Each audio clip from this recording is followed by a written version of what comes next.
გამარჯობა მალხას, დიდი მადლობა. მალხას სალდაძე, მეისონის სახელობის უნივერსიტეტი კორეა. მადლობა შენი დროისთვის და იცი რა, არასოდეს არ მისაუბრია კორეაზე, სიმართლე რომ გითხრა და ჩემი ცოდნა ძალიან ზედაპირულია. თუმცა საინტერესო არის ცხადია, კორეის ისტორია ოკუპირებული იყო, მერე იმხელა უზარმაზარი ომი ჰქონდა, გაიყო ვიცით ჩრდილოეთ კორეა, ვიცით სამხრეთ კორეა, ინდუსტრიალიზაცია მოხდა, უამრავი თანხა ჩაიდო და 70-იან წლების შემდეგ ეს ქვეყანა წამოვიდა. როგორი არის სამხრეთ კორეა და რა შეგიძლია გითხრა ამ კონფლიქტის დარეგულირებასთან დაკავშირებით მათ შორის? მადლობა გია პირველ რიგში მოწვევისთვის და ინტერესისთვის. სამხრეთ კორეა ნუ რთული თემა არის სალაპარაკოდ გამომდინარე იქიდან, რომ რთულ გეოპოლიტიკურ რეგიონშია. ამიტომ ძალიან მრავალმხრივი პრობლემებია. ჩვენთვის ცნობილია როგორც ეკონომიკური სასწაულის ქვეყანა და შესაბამისად ვუყურებთ როგორც წარმატების მაგალითს. თუმცა ამ წარმატებას რაღაც ისეთი მხარეები აქვს, რასაც ნაკლებად ვიცნობთ. მათ შორის ახლა მეც არ ვიცი ეს სიღრმისეულად უნდა ვაღიარო. მაგრამ რამდენადაც ჩემი კორეაში ცხოვრებიდან და მოღვაწეობიდან გამომდინარე, შევძელი გათვითცნობიერებ და გაგიზიარებ. ანუ პირველ რიგში, რა თქმა უნდა დავიწყოთ იმითი, რომ ეს არის ქვეყანა, რომელიც ასევე იმპერიებს შორის არის გაჭედილი. ну, ყოფილი იმპერიებს შორის და დღევანდელ ზოგიერთ იმპერიას შორის, ხო? ეს არის ქვეყანა, რომელიც ისტორიულად ყალიბდებოდა ჩინეთსა და იაპონიას შორის, ამ ორი დიდი იმპერიის დაპირისპირების არეალში და დღევანდელობაში თუ შევხედავთ, ну, არსად არ წასულა ჩინეთი, იქ არის ახლა დღეს რუსეთი, რომელიც მწვავე ოკეანეში, რა თქმა უნდა, არ აქვს იმხელა დიდი ძალა, მაგრამ აქტიურია უკვე ჩრდილოეთ კორეის კონტექსტში, ვიცით, იმიტომ რომ ჩრდილოეთ კორეა ჩართული არის პირდაპირ რუსეთის ომში უკრაინასთან. ამიტომ სამხრეთ კორეა ძალიან რთულ გეოპოლიტიკურ რეგიონში იმყოფება და ამიტომ მისი წარმოჩენა მხოლოდ როგორც ეკონომიკური სასწაულის ქვეყნის ალბათ არ შეიძლება, უნდა ვიცოდეთ მათ შორის პოლიტიკური სისტემა რა არის და როგორ არის ეს ყველაფერი კავშირში განვითარების იმ უნიკალურ გზასთან, რომელმაც ეს სასწაული გამოიწვია, ხო? ანუ ახლა ეს იმპერიებს შორის ჩაჭედილობა შემთხვევით არ მიხსენებია, იმიტომ რომ კორეის განვითარებაში ამის ძალიან დიდი მნიშვნელობა ჰქონდა. იმიტომ რომ კორეამ აირჩია არა ის გზა, რაც აირჩია, ვთქვათ, იაპონიამ. ჩინეთს თავს მოახუიეს, ესე ვთქვათ, ხო, მე-19 საუკუნეში, ვთქვათ, ეს სავაჭრო ურთიერთობებში ჩაბმა და ძალით გახსნეს. იაპონიას რეგულირებული ჰქონდა მეიძის ეპოქა ვიცით და შესაძლოა მეიძის აღორძინება და მისი გახსნობა დასავლურ განვითარებას, კორეამ საერთოდ სულს გაირჩია, საერთოდ არ გაიხსნა, ესე ვთქვათ, ჩაიკეტა, იზოლაციის გზა არჩია და ამით თავი ძალიან დაიზარავა.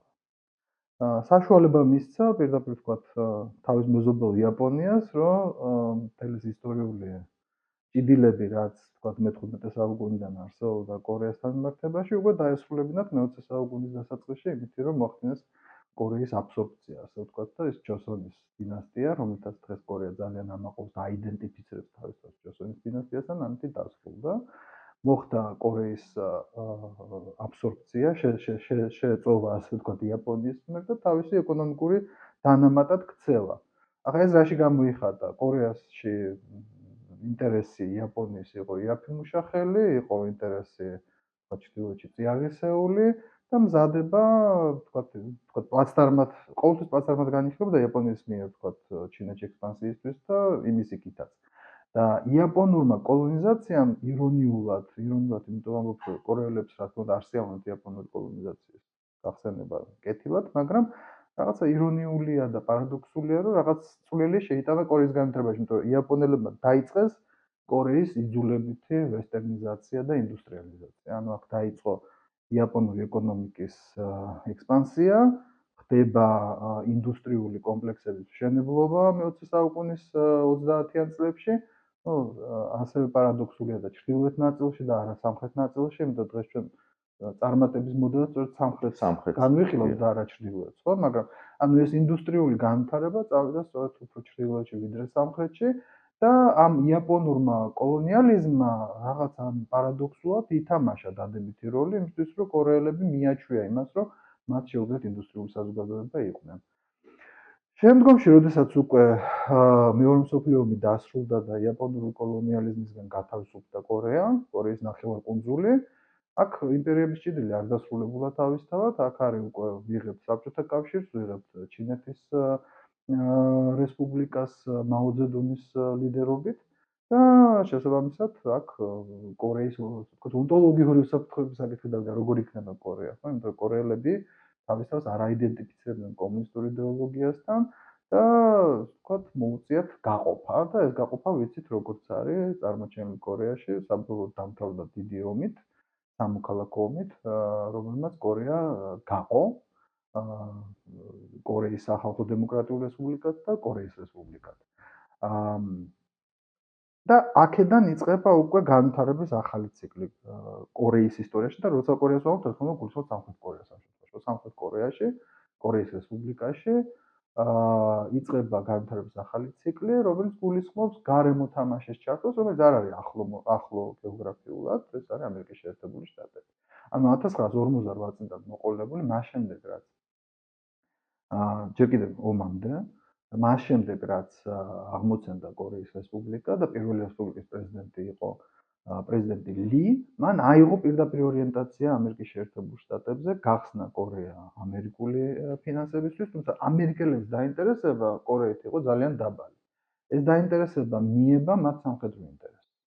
პირდაპირ შეიძლება ითქვას, ხო? ანუ მე უკვე ჩართული იყვნენ ამერიკელები კორეის სამოქალაქო ომში, გადაარჩინეს ასე ვთქვათ, კორეის სამხრეთ კორეის რესპუბლიკა, კორეის რესპუბლიკა, როგორც სამხრეთ კორეას ვიცნობთ, გაქრობას რეალურად, იმიტომ რომ წითელი საფრთხე ძალიან დიდი იყო და ამის შემდგომ თავისთავად სამხრეთ კორეა ავტომატურად იქცა დამოკიდებული თავისი არსებობა, თავისი ონტოლოგიური უსაფრთხოება დაუკავშირა ამერიკის შეერთებულ შტატებთან.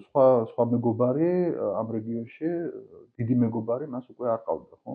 ანუ ამერიკელები იყვნენ წარმოადგენლები იაპონიაში, ზემოთ ყავთ საბჭოთა კავშირი, გვერდით ყავთ. ანუ ამერიკა, იაპონია, სამხრეთ კორეა. ხო, ამერიკა, იაპონია, სამხრეთ კორეა, ესე იკვრება როგორც ალიანსი. მიუხედავად რომ იაპონელების მიმართ, რა თქმა უნდა, იული დამოკიდებულებები არ იყო, ხო? და დღესაც არ არის იული დამოკიდებულებები იაპონელების მიმართ, ძალიან ბევრი წყენა არის კორეელებში და ეს ძალიან ბევრ რამეში ხელს უშლით.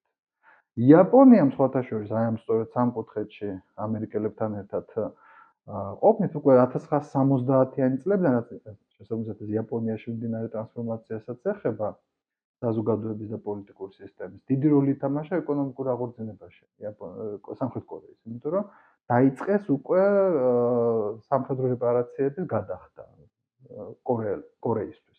ანუ რო ვთქვათ, რომ აი ვთქვათ 1960-იან, 50-იან, 60-იან წლებში ვთქვათ, ამერიკელები ძალიან აქტიურად იყვნენ ეკონომიკურად სამხრეთ კორეაში ჩართულები, არა. უფრო 70-იან წლების შემდეგ სამხედრო დახმარება. აი 70-იანი წლებიდან შეიძლება ითქვას, რომ გაცილებით დიდი როლი იაპონურმა ფულმა ითამაშა რეპარაციების სახით და პლუს ინვესტიციების სახით, რომელიც მოდის. და უკავშირდება ასევე ძალიან უცნაურ პარადოქსულ ფენომენს. ეს არის უკვე დიქტატურების ეპოქა. ნუ პირველი პრეზიდენტი ლი არ იყო დემოკრატი თვითონ, რა თქმა უნდა, მაგრამ მისი ესე ვთქვათ მმართველობა, ნუ მისი ავტოკრატიული მმართველობა იმდენად ასე ვთქვათ მადაში შევიდა, რომ ხელისუფლებიდან წასვლა აღარ უნდოდა. ამიტომ 1968 წელია, როდესაც ხდება სამხედრო გადატრიალება და ხელისუფლებაში მოდის კორეის ისტორიაში ესეც ძალიან მნიშვნელოვანი ფიგურა პრეზიდენტი პარკ ჯონ ჰი, გენერალი, რომელიც პრეზიდენტად აირჩიეს და უნდა ითქვას, რომ აირჩიეს. ანუ ის სამხედრო გადატრიალებით მოვიდა, მაგრამ მე არჩევნებს ჩაატარა. და კორეელებმა ის აირჩიეს პრეზიდენტად და ახლა პარადოქსული რატოა? იმიტომ რომ დიქტატურა დაამთავრა, ავტოკრატიული მმართველობა დაამთავრა, მაგრამ დემოკრატიით არ შეუძლია. და პარადოქსულია მათ შორის იმითაც, რომ თუ პრეზიდენტ ლის და მმართველობა კორუმპირებული რაც იყო სამხრეთ კორეაში, დიდად არ შეუძლია, მაგრამ შეცვალა ერთი რამე, რომ სახელმწიფომ გადაწყვიტა ავტოკრატიულმა რეჟიმმა გადაწყვიტა, რომ მან უნდა გახსნას ეკონომიკა უცხოური ინვესტიციების. ამიტომ არის რომ 70-იან წლებიდან იწყება ეს დიდი აღმასვლა და ასე ვთქვათ, მზადება დიდი ნახტომისთვის, რომელიც ჩვენ ვიცით, რომ აი აზიური ვებხვები და ასე. პარჩონჰი შექმნა ეგრეთ წოდებული, ასე ეძახიან სამეცნიერო ლიტერატურაში, განვითარების დიქტატურა. ანუ უბრალოდ დიქტატურა არ არის, არც ლიბერალური ავტორიტარიზმია, როგორც ვიცით ჩვენ ასევე პოლიტიკური მეცნიერების ლიტერატურიდან, როდესაც საუბარი არის აზიის რეჟიმებზე, შექმნა განვითარების დიქტატურა, რომელმაც სახელმწიფო ჩააყენა ეკონომიკური განვითარების სამსახურში. ხა ეს რაში გამოიხატებოდა? სახელმწიფო საერთოდ კლასიკური მოდელია, ხო, ლიბერალური განვითარების, ჩვენ როგორც ვიცით, რომ არ ერევა ეკონომიკაში. და პარკ-შონჰის სისტემა იყო, რომ ის ერეოდა ეკონომიკაში. ანუ მას ჰქონდა მიზანმიმართული ინტერვენცია ამა თუ იმ სფეროში, სახელმწიფოს საშუალებით, სად უნდა მოეზიდა დაეინტერესებინა დასავლური კაპიტალი იმაში, რომ შესულიყო კორეულ ეკონომიკაში. არსებობდა, არა ვთქვათ საბჭოთა ტიპის 5 წლების გეგმები, მაგრამ ასე დაგეგმარებითი სამსახური, საკონსულტაციო ფუნქცია ჰქონდა, არ ჰქონდა ეს დირექტიული, როგორც საბჭოთა კავშირში იყო ან ჩინეთში. მას ჰქონდა საკონსულტაციო ფუნქცია, შეკრიბა ეკონომისტები, სხვა დარგის სპეციალისტები და ისინი ამუშავებდნენ ამ გეგმებს, ვთქვათ, სად რა რაოდენობის ინვესტიცია იყო საჭირო, საიდან ეშვებათ ეს ფული, ვინ დაინტერესებინათ და როგორ უნდა დაებანდებინათ და გაეთვალათ მათ და პლუს მე მგონი მეცნიერებაში ძალიან დიდი ინვესტიცია ჩადა, თქმა რომ ერთ სულ მოსახლეზე თუ არ ვწდები დანიის და ანუ მე მინიმუმ მეხუთე ადგილზე არის ერთ სულ მოსახლეზე მეცნიერების რაოდენობით, ხო? კი. ძალიან დიდი ინვესტირება გაწია სახელმწიფო ამხრივ.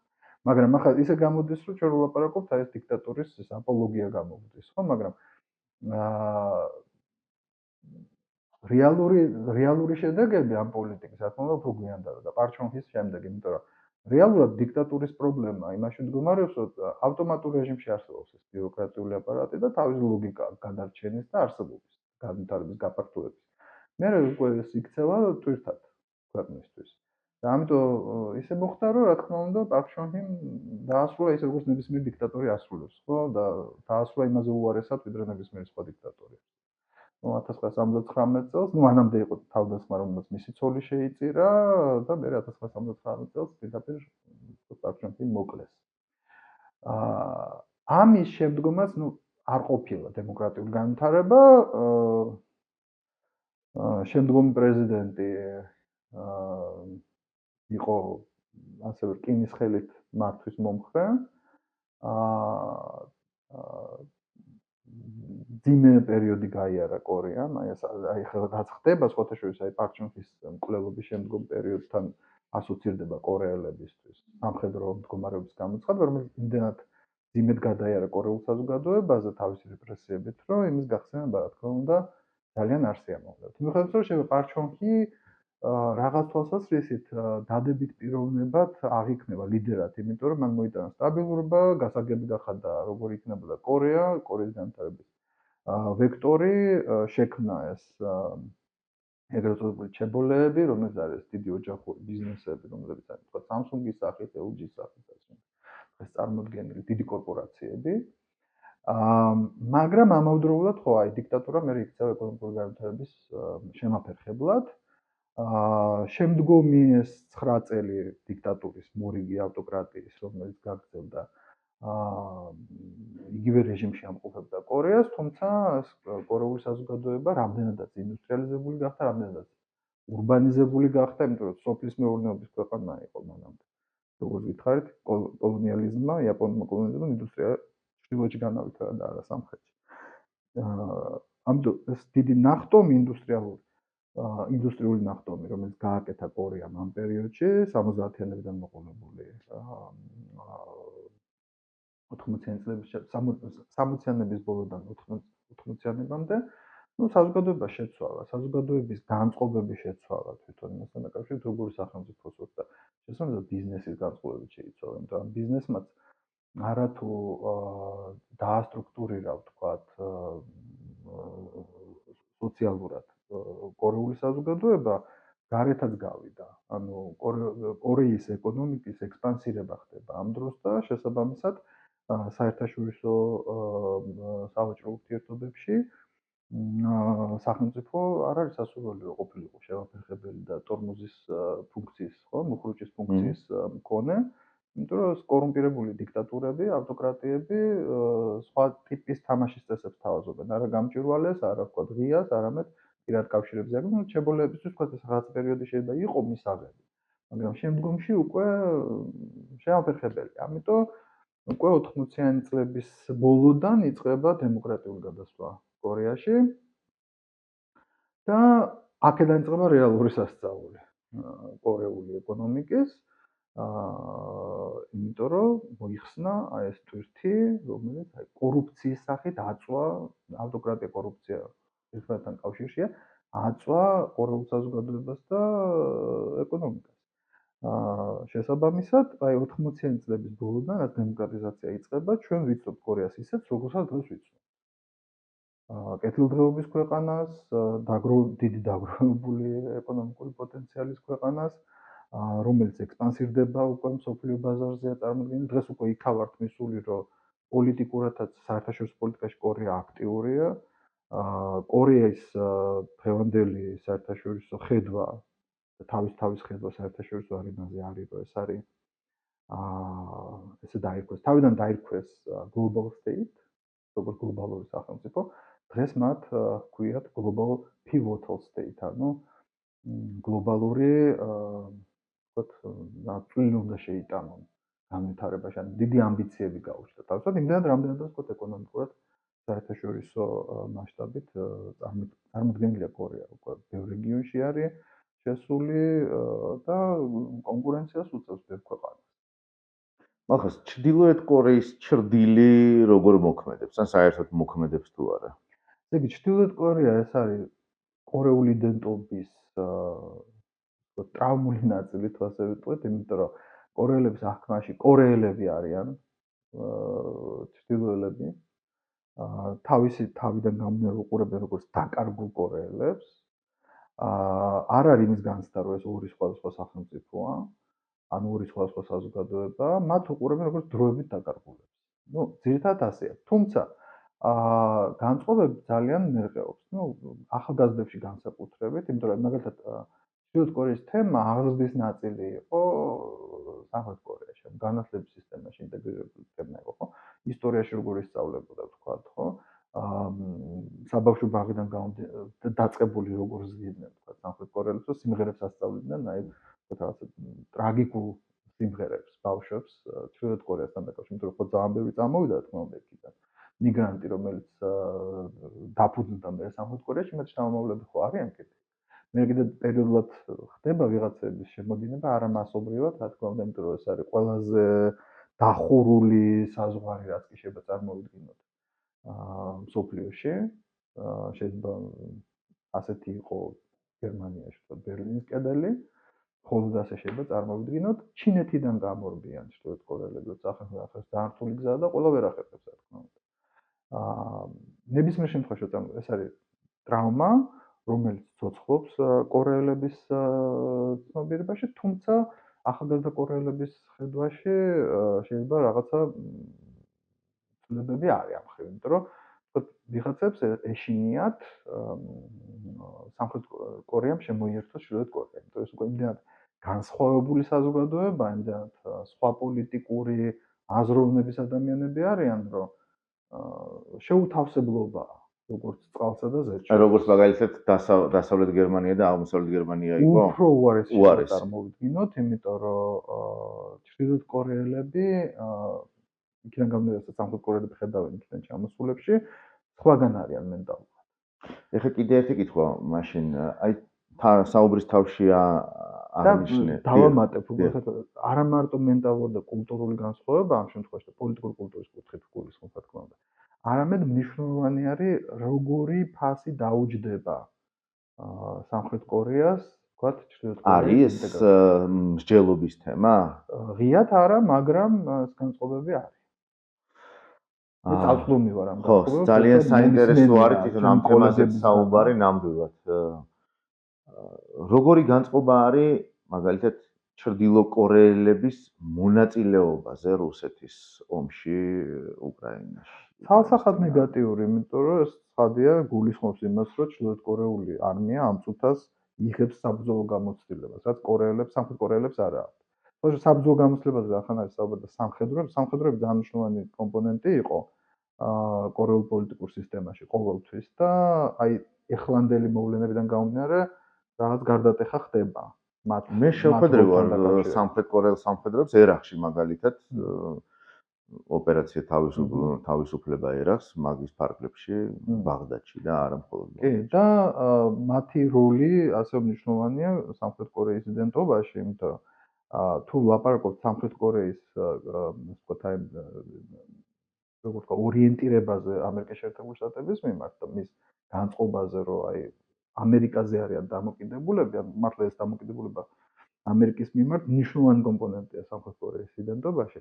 ამიტომ იყო რომ აი ქართველებს ამითი გვანან ვთქვა ჩვენ სიტუაციას, ვთქვა ქართველების მონაწილეობა ავღანეთში და ერაყის მისიებში, იგივე არის კორეელების მონაწილეობა დაწყებული ჯერ კიდე ვიეტნამის ომიდან. ვიეტნამის ომში კორეელებს დიდი წვლილი ჰქონდათ ამერიკელების მხარეს, ანუ მონაწილეობდნენ ძალიან აქტიურად კორეელი სამხედროები.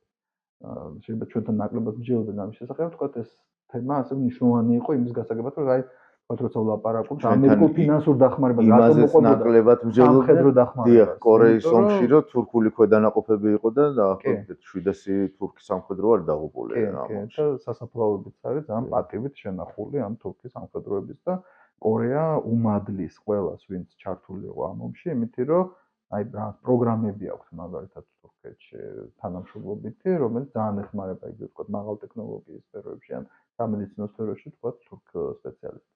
ახლა კიდე რა პარალელის გავლება შეიძლება? ეხლა ძალიან ბევრი აღმოჩენა არის, კიდე ერთხელ ხაზგას ვთქვამ, რომ ჩემი ცოდნა კორეის მიმართ არის ძალიან ზედაპირული. თუმცა უამრავი რამ აღმოვაჩინე ახლა და ძალიან საინტერესო იქნება ხა ადამიანს, რომელიც იქ ცხოვრობს, ის თვითონ რა პარალელებს ავლებს. არის კიდე ეს ძაფები რაღაცა ისეთი. საქართველოსთან? ნუ ჩვენ ახლა ისეთ ფაზაში შევედით განვითარების, რომ ამერიკის მიმართ ჩვენი დამოკიდებულება ახლა არ ვამბობ საზოგადოების დიდ ნაწილში, მაგრამ ელიტაში შეიცვალა, ხო? ანუ ელიტის ნაწილში, მმართველ ელიტაში ნამდვილად შეიცვალა, ხო? არ ვამბობ, რომ ზოგადად პოლიტიკურ ისტაბლიშმენტში, ხო? მაგრამ მმართველი ელიტის ნაწილში ჩვენ ვხედავთ ამას საჯარო განცხადებების დონეზე, რაც კორეაში არ მომხდარა. და არც მოხდება. ანუ კორეაში მაგალითად ახლანდელი პოლიტიკური დაპირისპირებაც, რომელიც დასრულდა პრეზიდენტის დაპატიმრებით, პრეზიდენტი იოლი დააპატიმრეს სულ ახლახან, ხო? იქაც კი, ვთქვათ, ამერიკის მიმართ ლოიალობა და ეს კეთილგანწყობა, ლოიალობა ქართულში ცოტა ცუცი თქვათ, ჟღერს, მაგრამ ანუ ერთგულება, ხო, ვთქვათ, ხო? ეჭვს ქვეშ არ არის არც ერთი პარტიისთვის. ანუ პრეზიდენტ იოლის ოპოზიცია და მისი მომხრეები ყველანი პროამერიკულები არიან. ანუ ის მომენტი არ არის, რომ ვთქვათ, რაც პრეზიდენტმა იოლმა ითამაშა ამ ნარატივით, რომ თითქოს ის ოპოზიცია, რომელიც პარლამენტში იჯდა, რომელიც არ იყო სინამდვილეში ისეთი უმრავლესობით, საერთოდ უმრავლესობით არ იყო ისეთი რაოდენობით წარმოჩენილი, რომ ასე ვთქვათ, პრეზიდენტი და როგორ ვთქვათ, დაენეიტრალებინა, ხო? და ამისთვის გამოაცხადა სამხედრო მდგომარეობა. და ეს სამხედრო მდგომარეობაზეც ალბათ ღირს ვილაპარაკოთ, იმიტომ რომ ეს 1979 წელს რაც თქვი,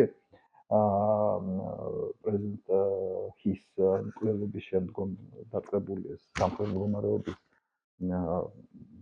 რემინისცენციებმა ითამაშა როლი, რომ კორეელებისთვის წარმოუდგენელია, რომ კიდე სამხედრო მდგომარეობა იყოს ქვეყანაში. და მან დიდი როლი ითამაშა პრეზიდენტის საწინააღმდეგო განწყობებში, რის გამოც თვითონ პრეზიდენტის პარტია დადგა მის წინააღმდეგ. ანუ მისი პარტია წავიდა მის წინააღმდეგ და ოპოზიციასთან ერთად კენჭი უყარა იმპიჩმენტს. მაგრამ აი ეს ამერიკის ფაქტორი არც ერთ პოლიტიკურ პარტიაში, მიხედავთ რომ პრეზიდენტი იოლი ამტკიცებდა, რომ მე იმიტომ ვაცხადებ სამხედრო მდგომარეობას, რომ ეს ჩრდილო კორეის აგენტურა ამ ოპოზიციურ პარტიაში არის რეალურად მითი, რა თქმა უნდა. და ეს არის ნარატივი, რომელიც ნუ დაფუძნებული იყო იმაზე, რომ თავისი მომხრეების მობილიზება მოეხდინა პატრიოტული გზნობების ყველაზე ესეთი ძაფების შეხებით. იმიტომ ჩრდილო კორეას რეჟიმს, ჩრდილო კორეულ რეჟიმს, რა თქმა უნდა, არ აქვს დადებითი რეპუტაცია სამხრეთ კორეაში. ეს არის შიში კომუნიზმის დღემდე ეს არის მეხსიერება სისასტიკეების, ტერორისტული აქტების, იმიტომ მაგალითად იყო შემთხვევა, როდესაც ეს იყო 60-იან წლებში, როდესაც სუსტად წელი არ მახსოვს, მაგრამ როდესაც ჩრდილოეთ კორეელებმა ძალიან წარმატებული სპეცოპერაცია ჩაატარეს სამხრეთ კორეელი სამხედროების თანამშრომლებში გამოწყობილი დივერსანტების ჯგუფი ჩავიდა სეულში და თავს დაესხა პრეზიდენტის რეზიდენციას. ანუ ეგეთი ფაქტიც კი იყო.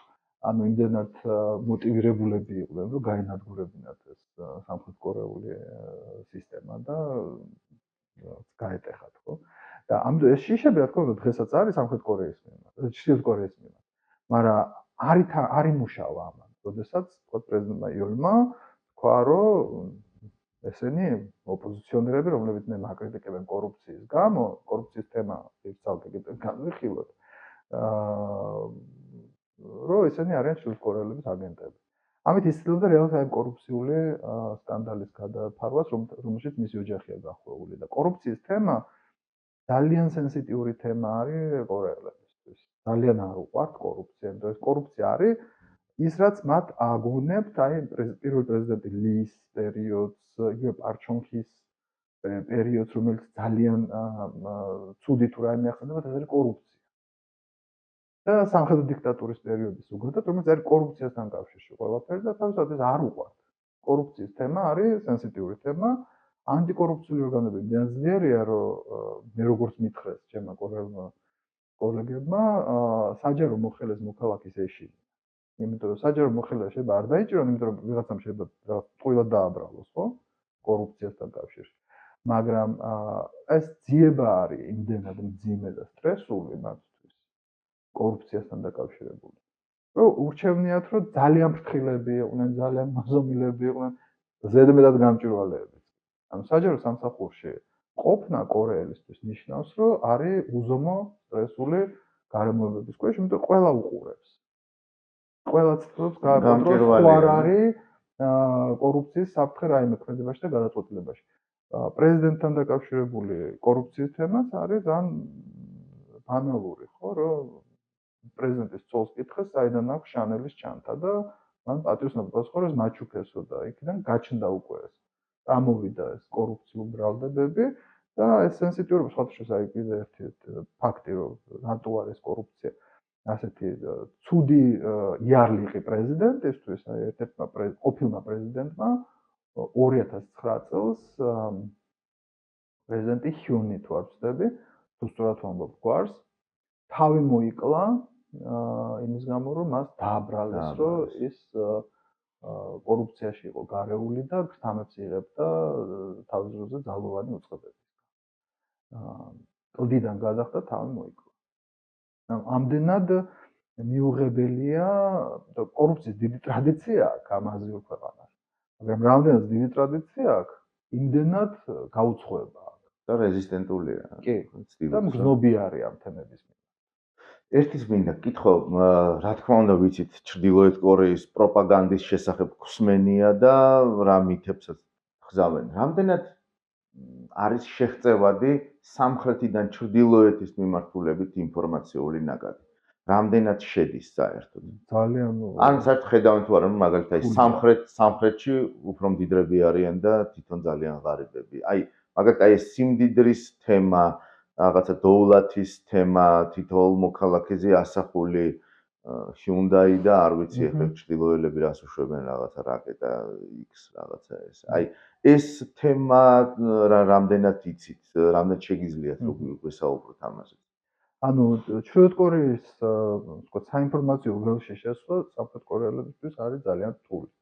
ამას აკეთებენ შავი გზებით. მაგალითად, ესეთი მეთოდები აქვს, ერთ ხოიციან, აი ყველაზე მარტივი რაც შეიძლება წარმოვიდგინოთ, ეს არის ვთქვათ საკვების საკითხი, იმიტომ რომ ხოიციან, რომ ჩიმშილობაა და ხალხი ძალიან ცუდ დღეშია. მოტივტივე რაღაცა მოწყობილობებით მდინარით აწვდიან, ну ესე ჩაყრიან უბრალოდ და ბრინჯი არის თქო რაღაცა და იმ ბრინჯში შეიძლება ფული იყოს კიდე დამალული არავინ. ამას რეგულარული ხასიათი აქვს? კი. აი სახელმწიფო დონეზეა?